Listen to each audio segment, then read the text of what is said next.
बिस्मिल्लाहिर्रहमानिर्रहीम। तमाम व्यूअर्स को सलाम। तो जनाब हम अब पहुंच चुके हैं मुश्कपुरी टॉप की चोटी पर, जो कि हसीन सब्ज़ारों पर मुश्तमिल है। चारों तरफ सब्ज़ा है और ख़ूबसूरत आसमान जो बादलों से ढका हुआ है।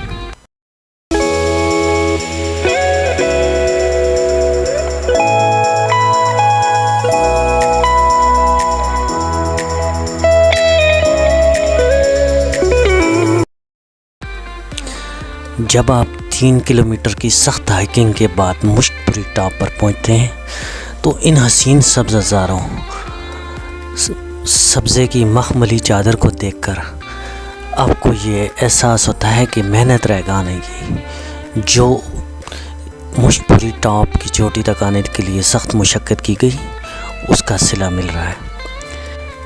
चारों तरफ आपको सब्ज़े की हसीन मखमली चादर एक ख़ैमे की तरह फैली हुई नज़र आती है। यहाँ पे आके गुमा होता है कि इंसान एक हसीन ख्वाबीदा दुनिया में पहुँच गया हो, एक परिस्तान की दुनिया जहाँ चारों तरफ हुस्न और ख़ूबसूरती का बसेरा है। सब्ज़ा ही ऐसा कि आँखों को खीरा किए देता है और आसमान का नीलगू और बादलों का सुरमई रंग तबीयत में एक अजब सरशारी पैदा करता है। ताहद देने का हसीन सब्ज़ार फैला हुआ है। ये एक पहाड़ी सब्ज़ार है तो इसलिए इसकी खूबसूरती भी मुनफरिद है।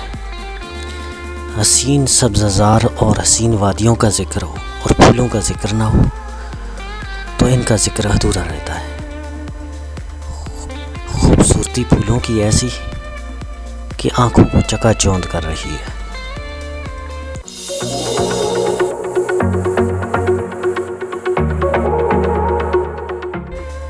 ये बादलों और कोहर की दुनिया है।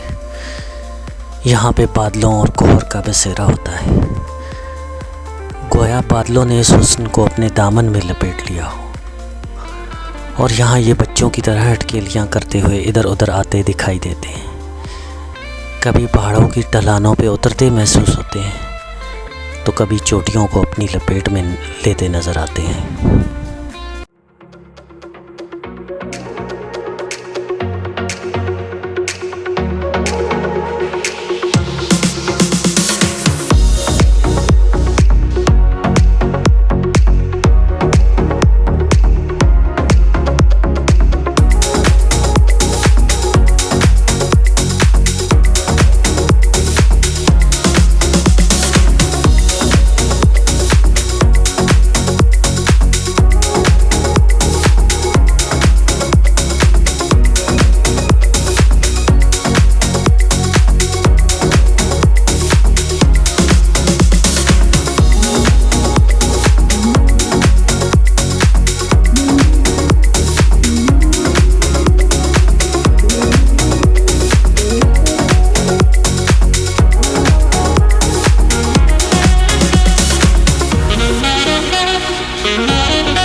हसीन सब्ज़ारों और वादियों की असल खूबसूरती तो उनमें खिलने वाले फूलों की वजह से होती है।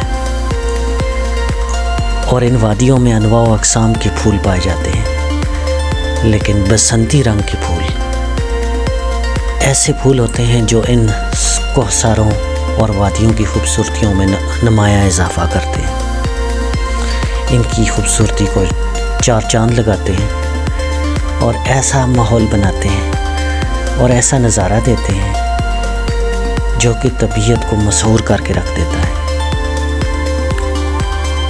इसलिए इन सब्ज़ारों में इंसानी तबीयत, फितरत और रूह तरोताज़ा और शाद हो जाती है। यहाँ पे हर कोई इन नज़ारों में अपने आप को गुम महसूस करता है।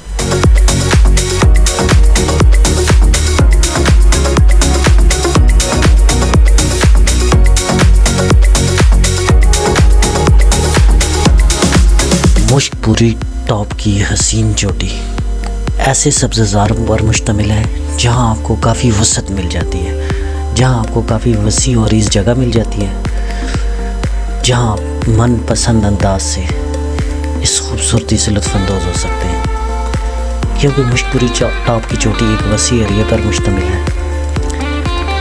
ये गलिया की दूसरी बड़ी चोटी है।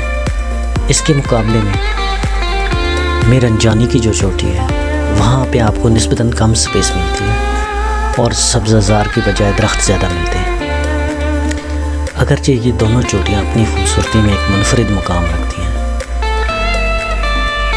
लेकिन मुश्कपुरी टॉप की चोटी ऐसी चोटी है जो आपको सही फितरती हुस्न से मिलाती है, आपको ऐसे नज़ारे मुहैया करती है जो आपकी रूह को तरोताज़ा करके रख देते हैं।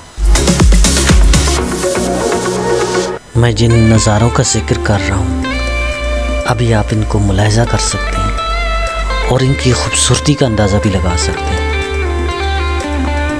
वाकई में ये मशहूर कुन नज़ारे हैं, ऐसे नज़ारे कि इंसान इनके सहर में खो के रह जाए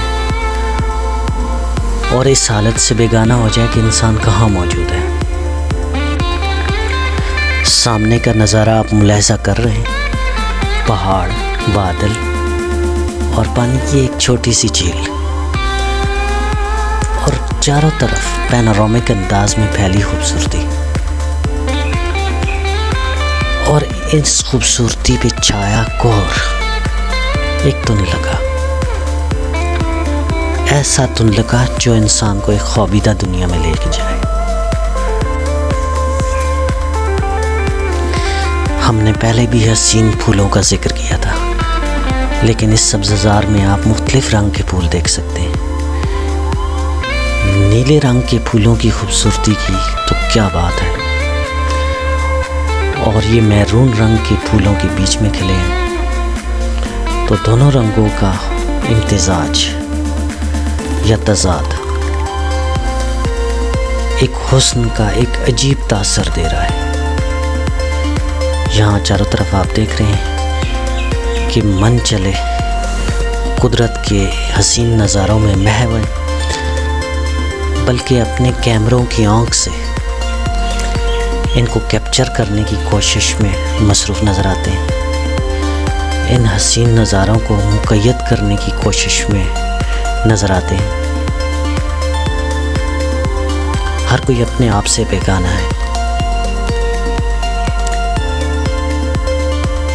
लेकिन फितरत के इस हुस्न से, इस हुस्न की वजह से अपनी तबीयत में मस्ताना महसूस होता है। मुश्कपुरी टॉप के इस हसीन सब्ज़ार में कभी तो अचानक सूरज निकल आता है और चारों तरफ सुनहरी धूप फैल जाती है, लेकिन अचानक फिर बादल आते हैं और चारों तरफ कोहर छा जाता है।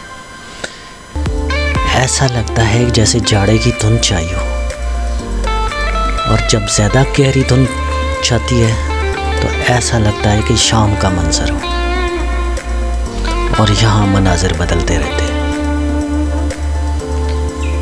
कभी रोशनी ज़्यादा हो जाती है तो कभी धुंध ज़्यादा हो जाती है।